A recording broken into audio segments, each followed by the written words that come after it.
Welcome to Study Buddy, meditation philosophy for the heart of your practice. This is a live online discussion of ancient yogic texts amongst meditation practitioners in the Shambhavananda Yoga tradition.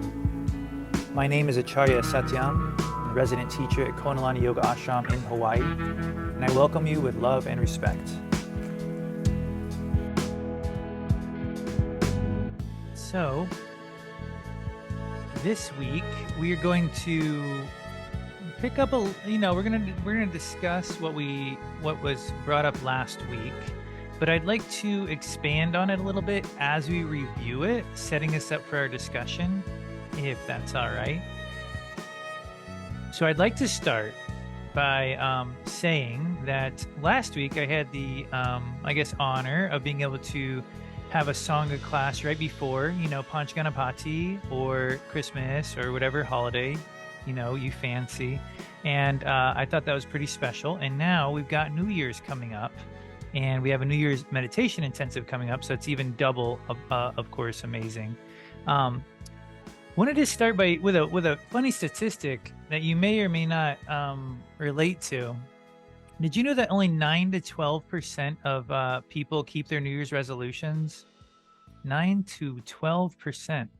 At first, I was like, oh, that's depressing. And I think that was like the intention of the statistic. It was sort of like written like that. But then I was like, wait a minute. So you're telling me 1 out of 10 people actually change for good every New Year's? And I thought that was pretty impressive. I was like, wow, 1 out of 10 people says they're going to change, sticks to it, and something changes forever. That's actually amazing. Because I think as a yogi, we have a unique relationship with change. We really take it to heart, first of all. We sort of realize how challenging it is. And I would say, from my perspective as a yogi, and I think we share this, we have sort of a deep respect and admiration for it, and we don't take it lightly. I mean, just the idea of sitting every day and making a time to sit will literally, having that little space in your life affects every other thing you do in your day. Oh, I need to get to bed a little earlier. That means I need to eat dinner a little earlier. That means I need to do this and this and that more efficiently. And then even within our space on the cushion, like the idea of coming back to a mantra or coming back to the breath, of changing your awareness, we're even more aware of how deeply challenging and also rewarding that experience is. So New Year's is really a powerful yogic experience. It's something that yogis really, I feel like, well, I know Rudy, Swami Vijnana, took it very seriously, worked towards a transformation. And so I think all of us are probably feeling that. So I wanted to just take some time to not only recall last week's work, but also to sort of put this spin on it about how last week's work, about this idea of seeing Shiva without any limitation of form, and how Shiva and our true nature is an experience, not a thought, how that relates to this idea of change, because that's exactly what I think will help us as we seek to change. So you probably read this by now. This is from the Guru Gita, line 118, and please feel free to chant along with me. Swayam tata vido bhutva stataivyam yacha kuchachit kita brahmarho vatatra dhyanam bhavati tadrasham. It feels so good to chant the Gita, and it reminds you, like, wait a minute, we do know Sanskrit. We might struggle sometimes when we're reading the sutras, but we're pretty good at this, I think. So the translation: just as a larva transforms into a bee, similarly, through meditation, one is transformed into that state in which one may abide anywhere. Oops. And then I apologize, there's a little bit of a typo. Something got cut off. That second line is a part of a different thing. I'll figure that out with you in a second. So it's supposed to stop at the anywhere part.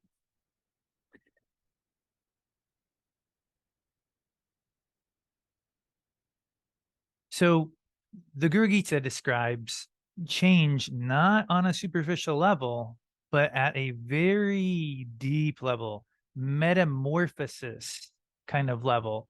One thing doesn't change, everything changes. And that's the change we're seeking as we seek to change from our small self into our true nature.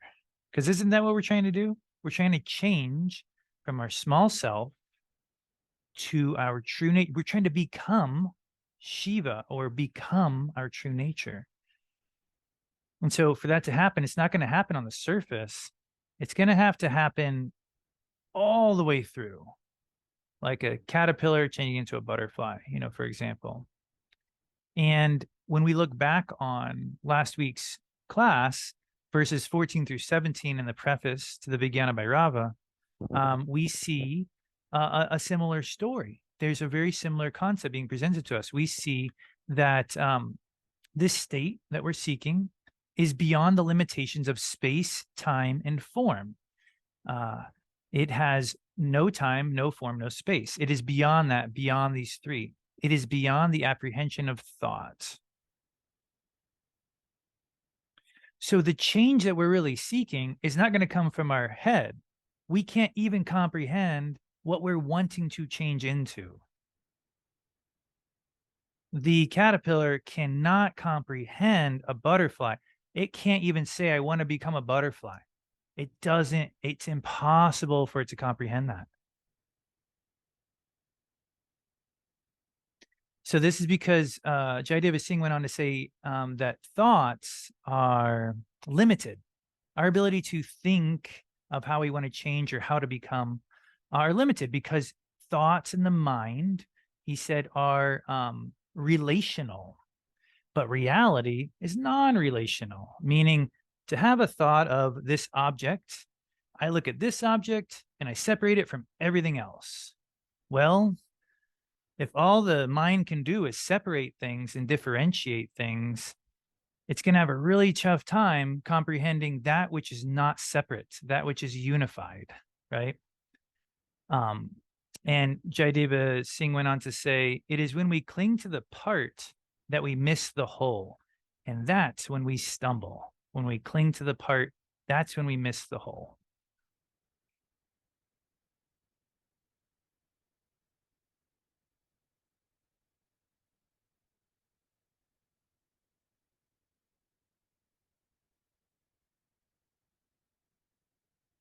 Patanjali also described this well, which didn't make it to the slide, so I'm just going to say it for you. I apologize.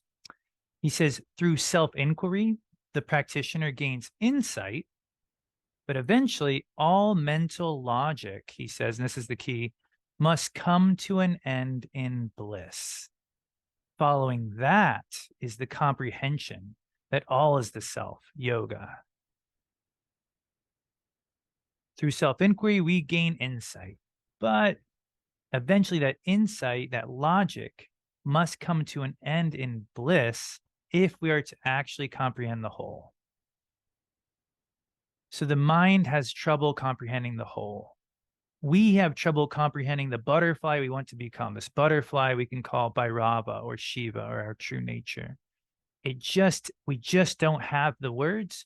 We don't have the form. It's literally in the very nature of change, not possible. That's not how it happens per se. So we're getting told all this so we don't waste our time with that, so that we put our effort in a different direction,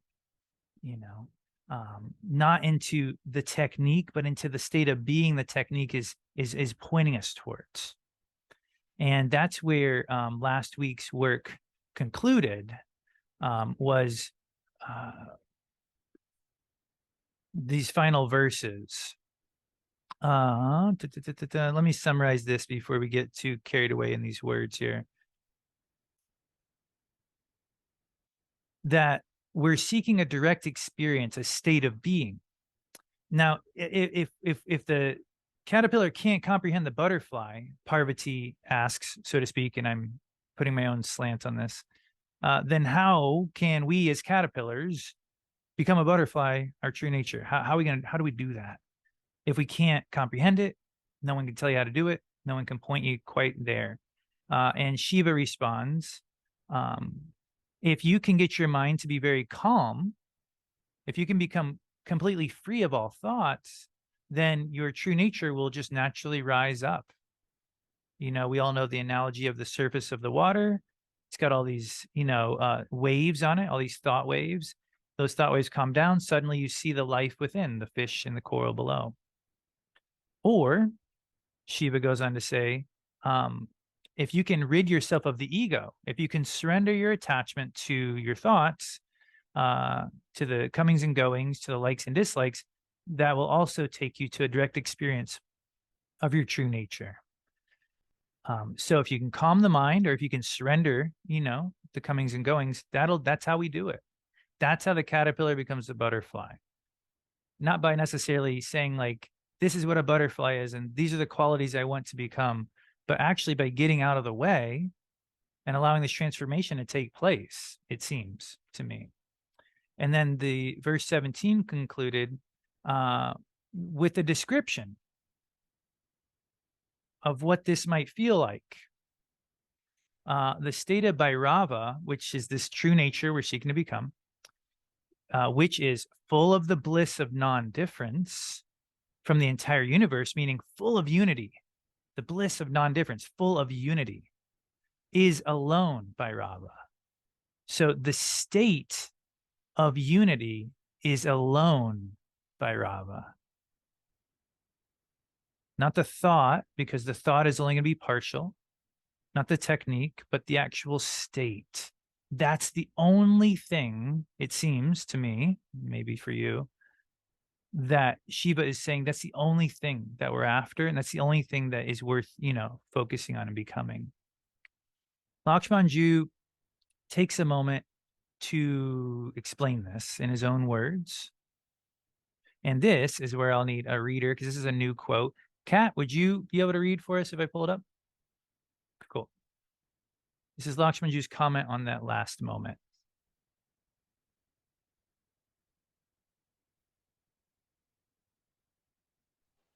Let's see, I'm on my iPad. It's a little hard. Yeah. In other words, you can't find out what is the real state of Bhairava, because the real state of Bhairava is in fact the real state of the knower. It can be found because it is the finder. The real state of Bhairava is the perceiver. It is not perceived. You cannot perceive that state when there is a desire in you to perceive it. You can perceive it only when it comes down in the state of Bhairavi. Thank you.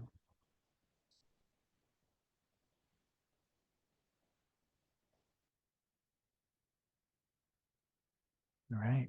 So the state of the knower, it can't be found because it's the finder. It can't be perceived because it's the perceiver.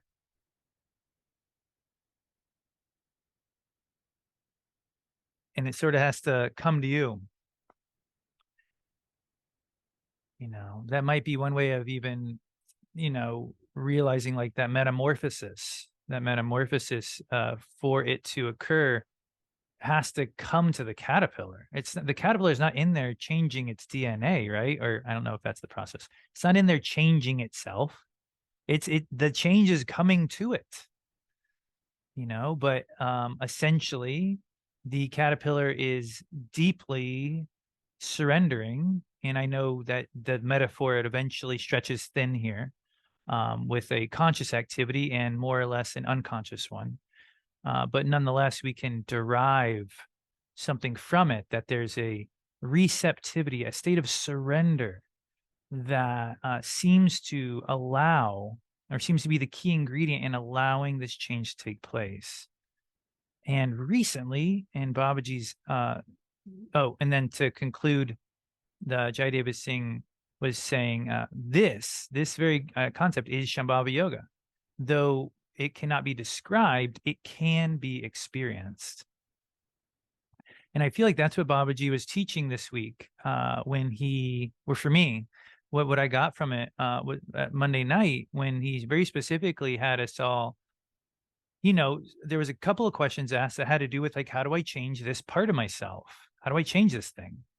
And he said, okay, here we go, turn your attention inside and bring your attention to your heart and sort of feel where that tension is or that space is you want to change. And then he had us breathe in naturally and try to really surrender deeply within that space, within that experience.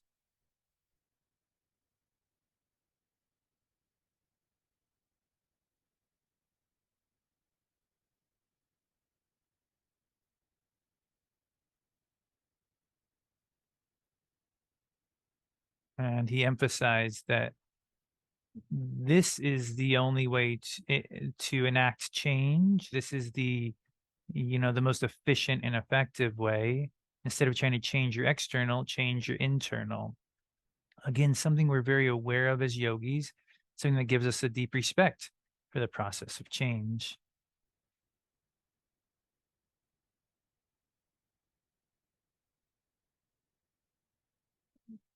Just to conclude here, there's a fun holiday movie that we recently watched together as a sangha, actually watching on Panchaganapati or Christmas Day.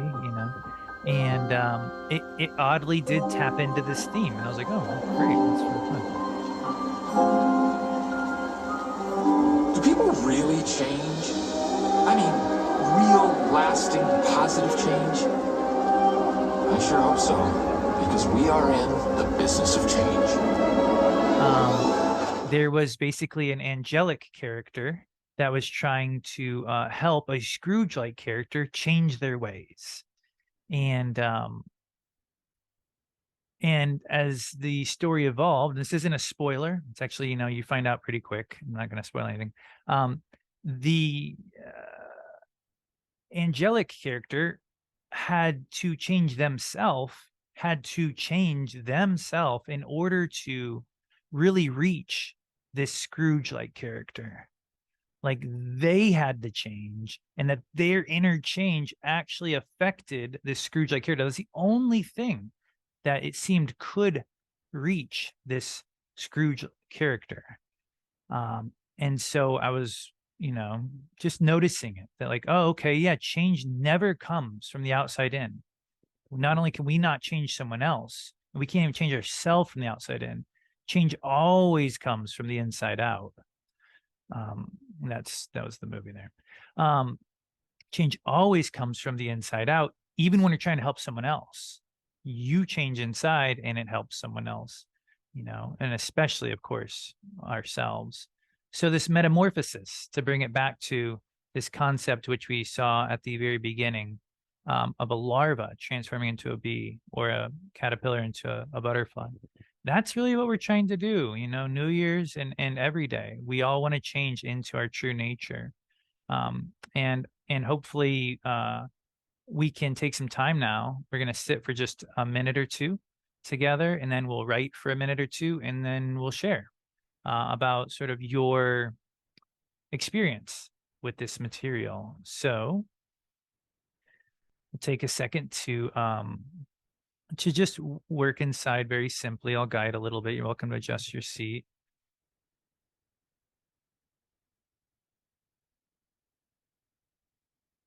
And just as Babaji, was instructing us in my simplified, memory and retelling of it, to allow your awareness to redirect towards the heart, and maybe you have something you want to change about yourself. Could be practical or bigger, and just sort of noticing where that is inside of you. It's usually like a little bit of a knot somewhere.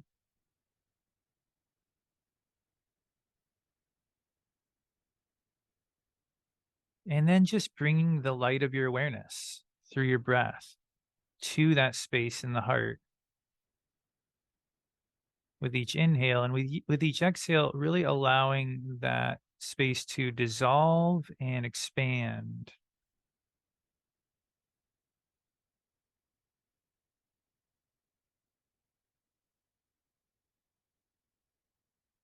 No matter what it is, this is how we affect it.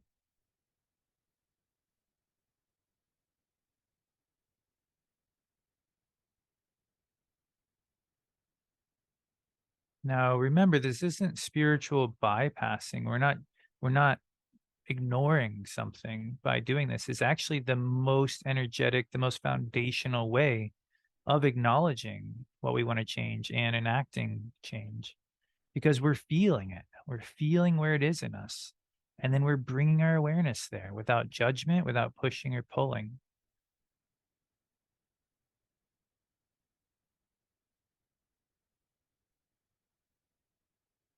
This is a very unique and personal experience. No one knows what you're working on or where it is in you. So just another minute on your own.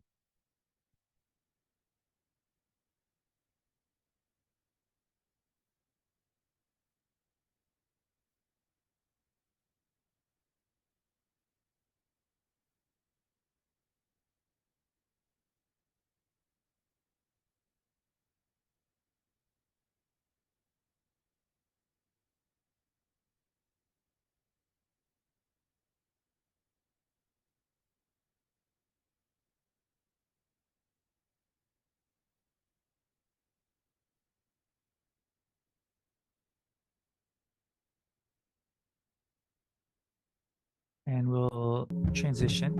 Oops, sorry about the startling sound there. If that just started coming through, we'll transition into writing. Take 2 minutes to write about your experience of change, how you look at that, or perhaps another angle on the sutra that affected you.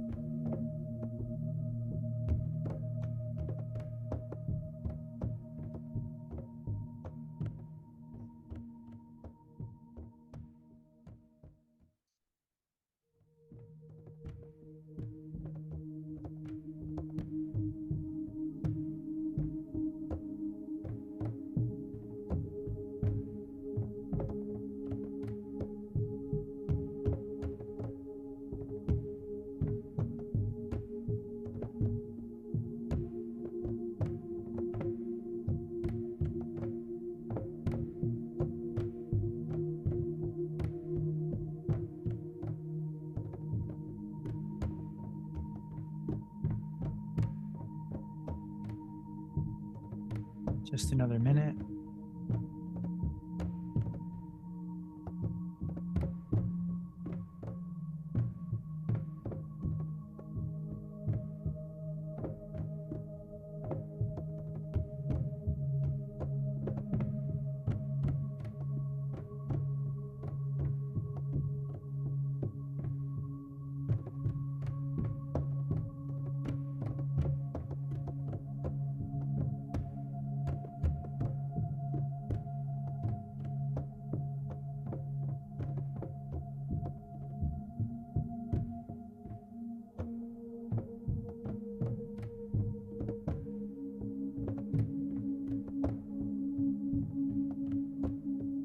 Letting yourself sort of conclude the thought that you're on.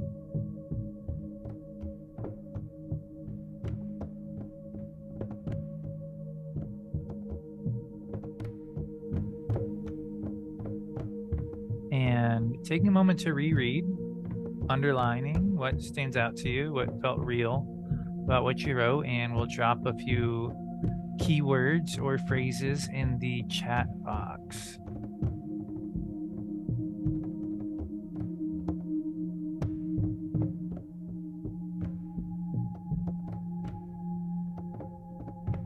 I'm gonna fade out the music in a second, but I just want to know is that you can hear me over it?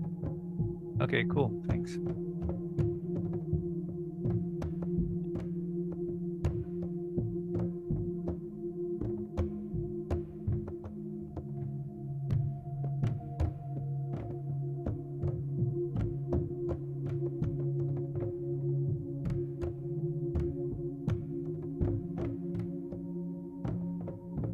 Grace and effort. Release tension.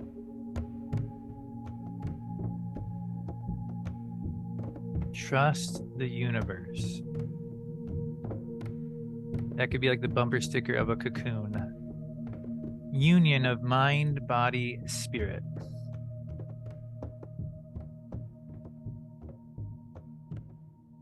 Softening and releasing.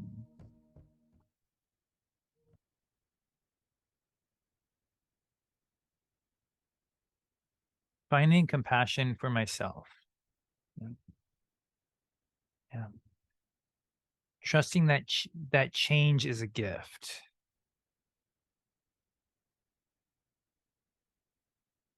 Witness the process.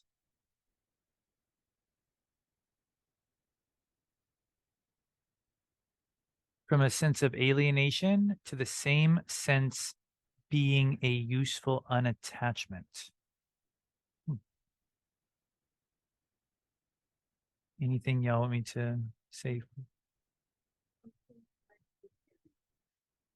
You can't make it happen. Nice.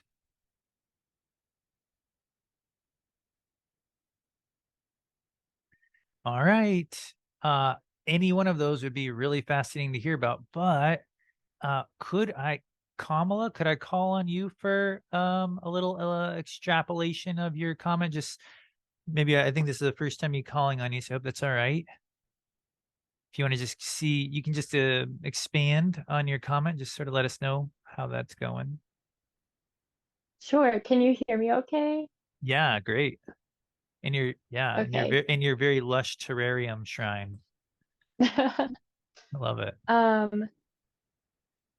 I've just, since coming to this practice, I've connected a lot with the bodhicitta practice and um, finding compassion for all sentient beings has always kind of been something I've been working for. And I've like always neglected to find that compassion for myself first. Mm-hmm. And going through a lot of change recently, um, that's something that I really am going to try to work a little bit harder on going Nice. forward. Thanks, Kamala. Yeah, this sort of there's a part of I'm gonna speak for myself. There's a part of me when I hear like oh, fill yourself with the medicine Buddha light first, or feel compassion for yourself first. There's a part of me that sort of overlooks that quickly because I feel like, oh, I've only got this limited amount of time. I want to focus on this person or that person to help them out. And I think that carries over into our life. That's probably, how I might be operating on a daily basis too. And then we get these reminders about like might call them like self-care. And sometimes it like we don't know what to do with that, but it's really interesting to look at it through the lens that you brought up. That when we look in the sutras and the teachings like this, that's actually where it has to begin. It sort of needs to go in that direction first to become as effective as we think it will be. That if it goes out first, it seems, just from what you've been saying and what we've been reading, it won't be as effective. It'll almost be the equivalent of like a technique compared to like a state of being. But if we go in first, if we can actually feel that compassion first, it seems like the nectar, even if it's just one drop, seems like it will be a very different experience for both ourselves, obviously, but also for those we wish to support.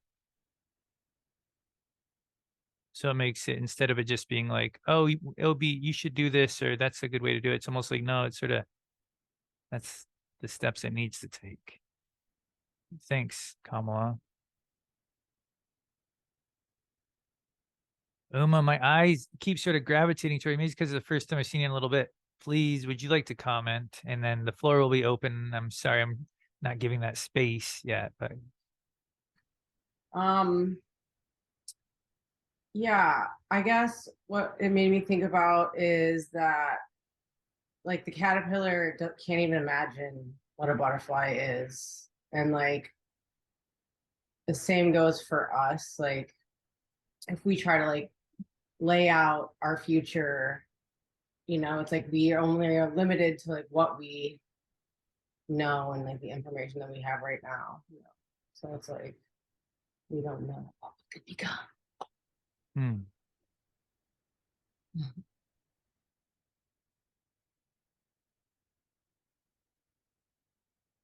Yeah, absolutely. Yeah, it feels like it's so easy to put our energy into the form of what we would visualize, and when we take away that form, it's like we've got this excess of energy we don't really know how to direct, but I feel like that directing your awareness towards this formless space, it seems to be one way of understanding what it is we're practicing. Like, yeah, it's not easy to direct your awareness towards formlessness. That no one's saying it's easy. In fact, maybe we're saying like that's what we're here to practice. That's actually, it is challenging, but of course it's incredibly fruitful, once that pathway is discovered. But it's not necessarily automatic, or even doesn't even make sense at first. All right, floor is wide open. Thanks for everybody's patience. Anyone else who wants to, comment or expand on what they wrote or what they heard?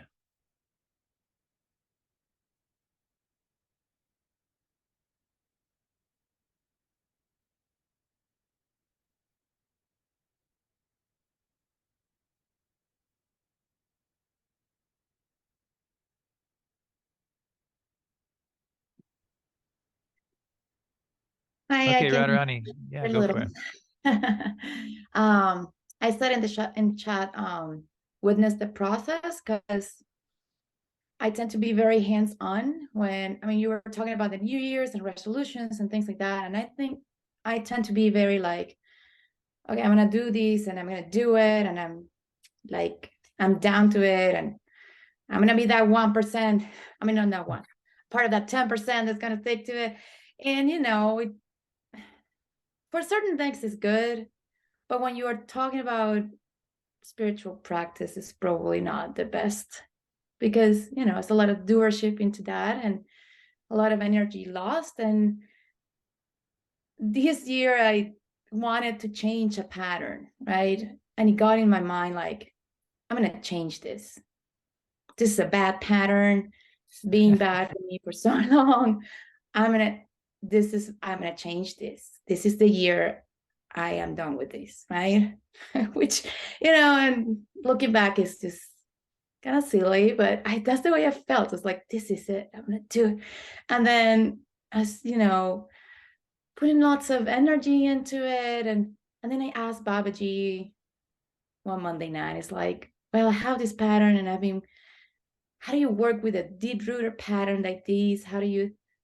He totally did not even comment on the fact that I talked about a pattern. He just said, gotta focus on your mantra, focus on your practice, focus on the mantra that you're using. And he didn't even talk about patterns or anything, which I wanted to hear. And so I go home and I was like, okay, I'm just gonna not think about this anymore. I'm gonna let it go and just think about, focus on the practice. And it just liberated me greatly. Like, yes, I'm not over it, but it doesn't hold this very strong thing over me.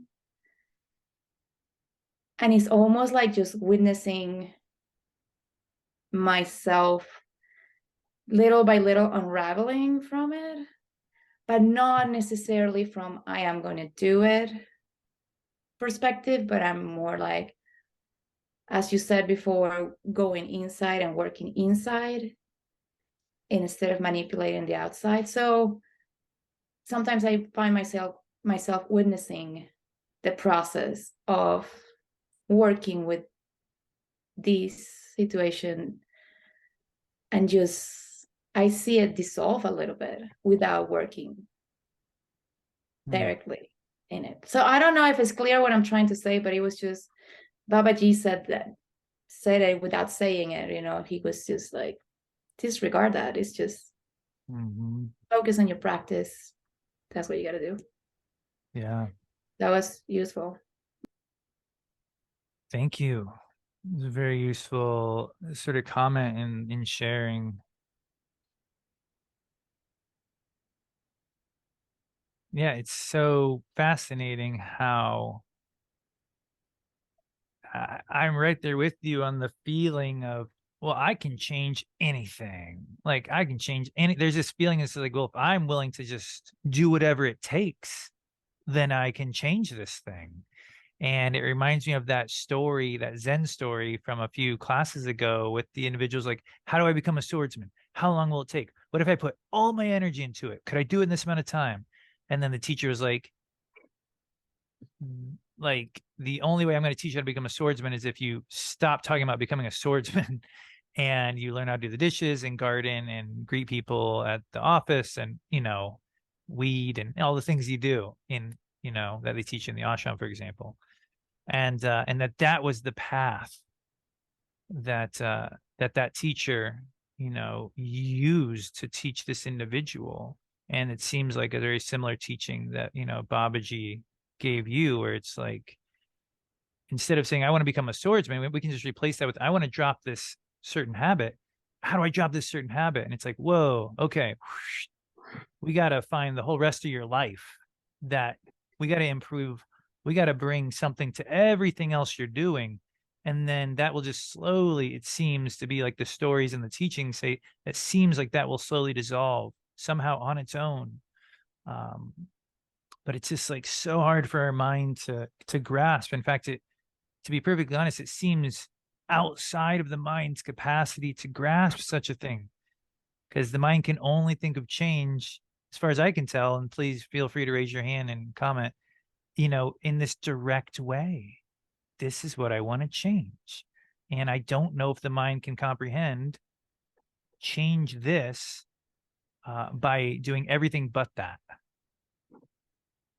I don't know. Oh, Yogita, please.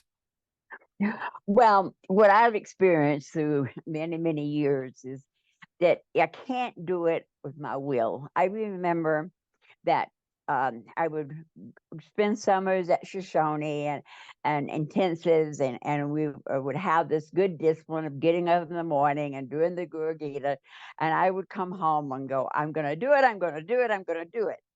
And it would last for a while, but it didn't. But when I connected with Tara, now she helps me get up in the morning. It's connecting with that energy. You can't do it on your own. I mean, this is what I've experienced. You've got to connect with the energy from a deity or a guru, and then they'll do it for you.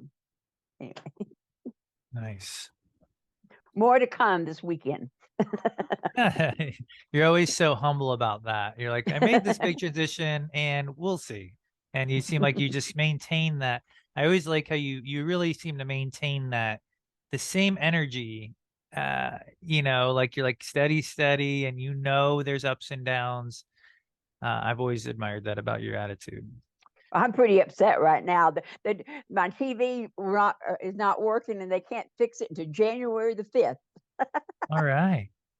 Sounds But like now, an intense. Well, I was, yeah, I was tense about it. Now I'm laughing about it. So. Right on. Yeah, asking for help. Again, another thing that I feel like the mind can't grasp. I don't know. Maybe help me out here if you see another path through this, but it seems like asking for help would mean like nothing's going to change. I'll just have to sit here and wait. Hopefully something changes. But we all know asking for help, like the way Rudy teaches it, is anything but that. It's a very active process of what? It's an active process of directing your energy in this unique direction that appears to be pretty formless, right? You're asking for help. Your energy is actually moving in this direction. But what direction is that? You don't know, because you're asking for help. You're like, I don't know, yet you're able to direct your energy. And that to me seems like just the kind of path that the Guru Gita is describing, that the Vijnana Bhairava is describing, that Babaji is describing, this way of actually directing energy that remains relatively formless, but yet is focused. Any final comments or questions?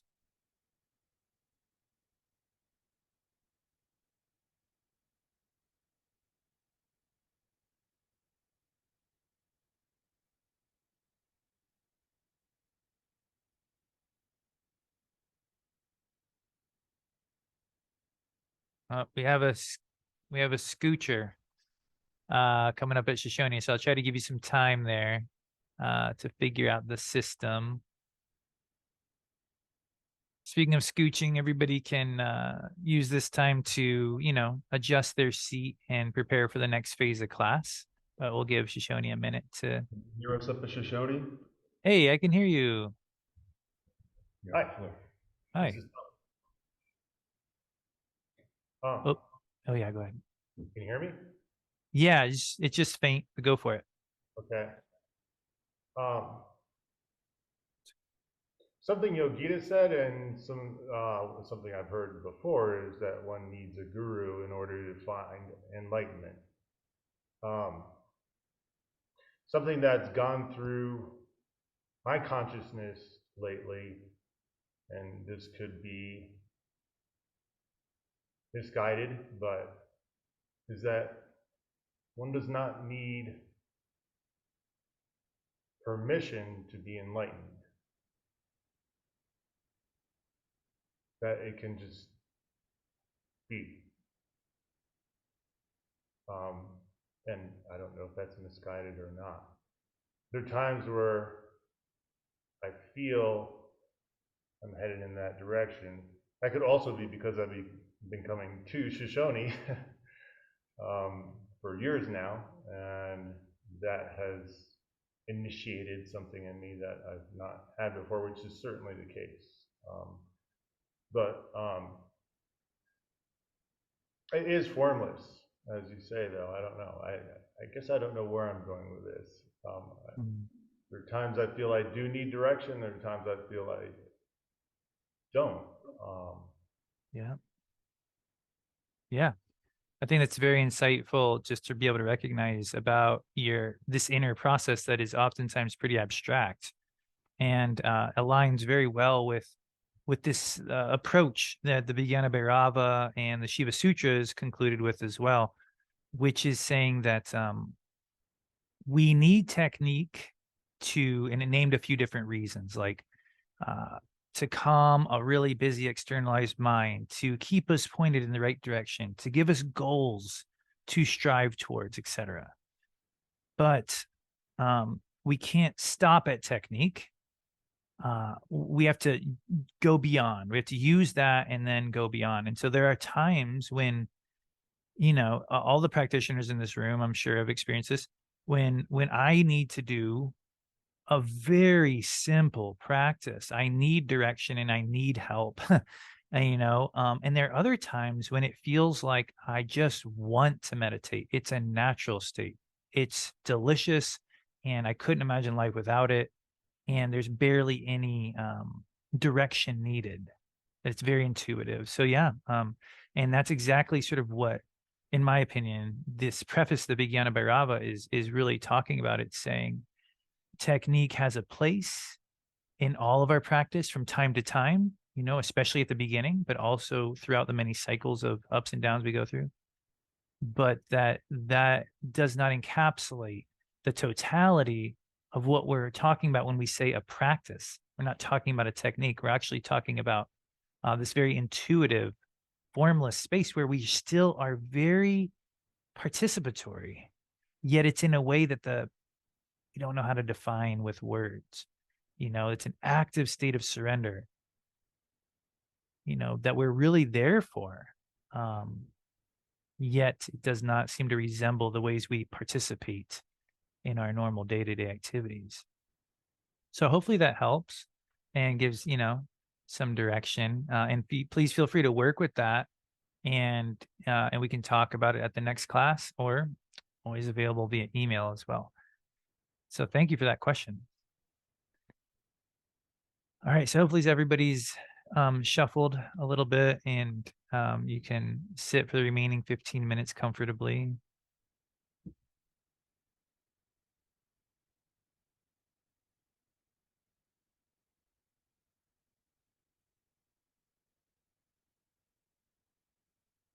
So we can imagine ourselves almost in that initial state of the caterpillar.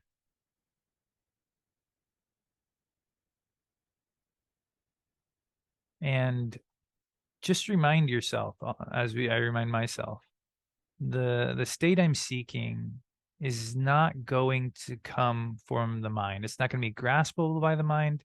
It's going to be a very different experience. We're not expecting light shows here, but we're expecting to interact with a part of ourself that is not just your thinking mind. We want to interact with a part of ourself that is subtler than this. And so to begin with the physical experience, for example, allow yourself to rock a little gently forward and back or side to side, just a little bit of this buoyant movement. And you can feel like there's my physical body, like, oh, I'm affecting my physical body. I'm doing this. This is change that I am enacting. And it's pointed in the right direction, right? This is the technique of sitting still, begins with this subtle oscillating movement. And then that oscillating movement becomes subtler and subtler. And ideally, you take enough time with the slowing of that movement that you can actually feel the transition from doing something to your body to arriving in a state of balance.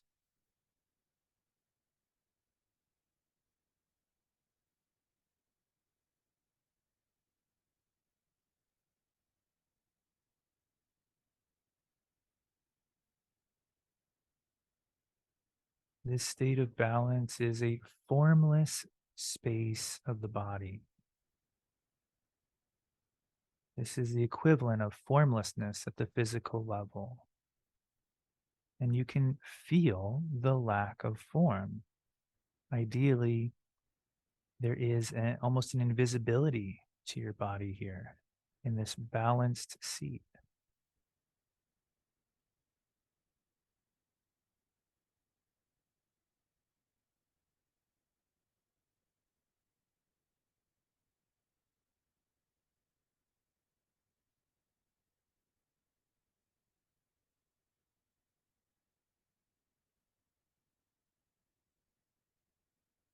Now, occasionally you'll need to move a little and just do so consciously, and then try to again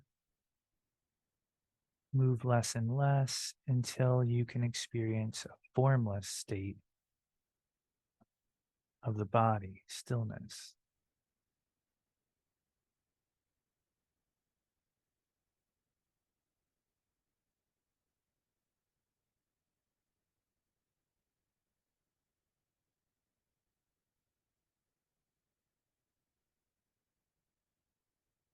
Now, committing to stillness is sort of similar to the one thought that actually can take you to Shiva. The text says there's one thought that is unlike any other thought. It's a thought that actually is not limited. It's the thought, I am Shiva.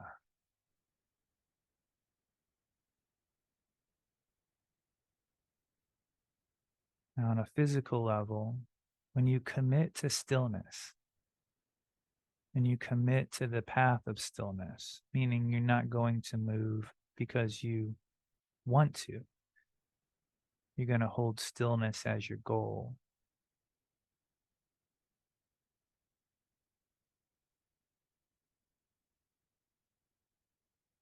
That thought will not limit you.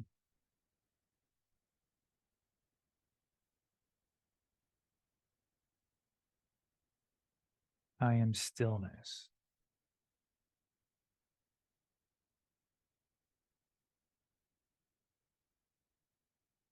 That effort will not limit you.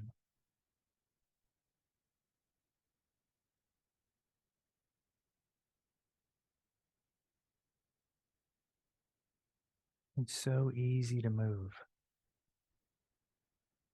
It's so easy, but it's so rewarding not to. Just a short period of time.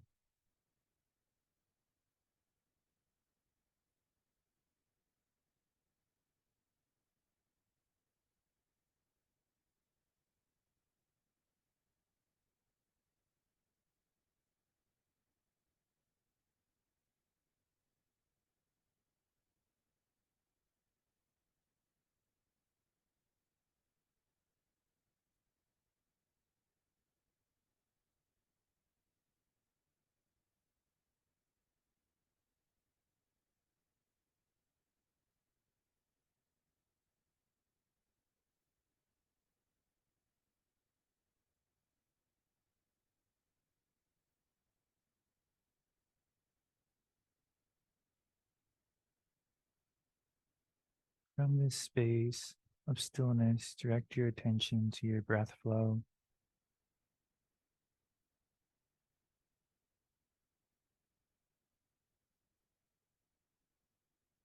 I enjoy focusing on the exhale first, and then just letting the inhale naturally come in. And just letting that exhale be ever so slightly emphasized without any strain or any tension, just the slightest emphasis so that you know you're exhaling each time. And then the inhale flows in naturally.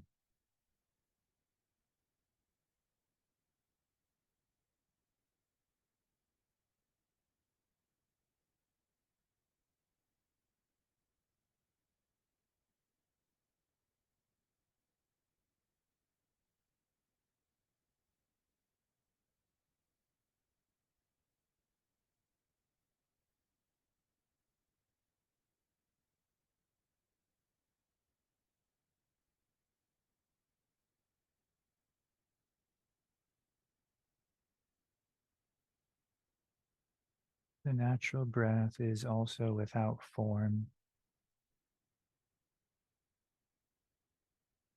It's not an inhale or an exhale based pranayama. It's simply the pulsation of life force.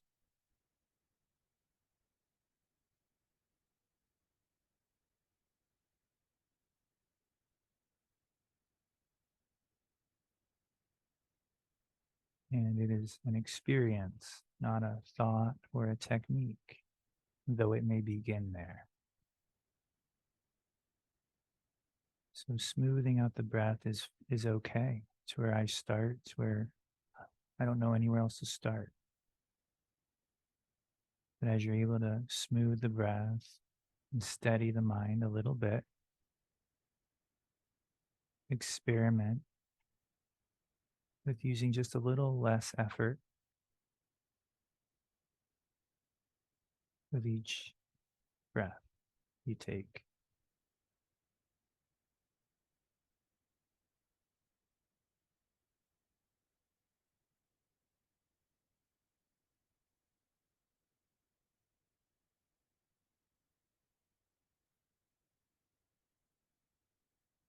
Let yourself relax and get out of the way a little bit more with each breath, not all at once.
Imagine yourself for these last few minutes in your cocoon, in this formless space of transformation. And instead of directing the mind to form, we fully embrace this experience. With each inhale, the breath can flow towards the heart. And with each exhale, we just expand at the level of the heart.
And from here, the experience of being a butterfly, so to speak, is what comes to us.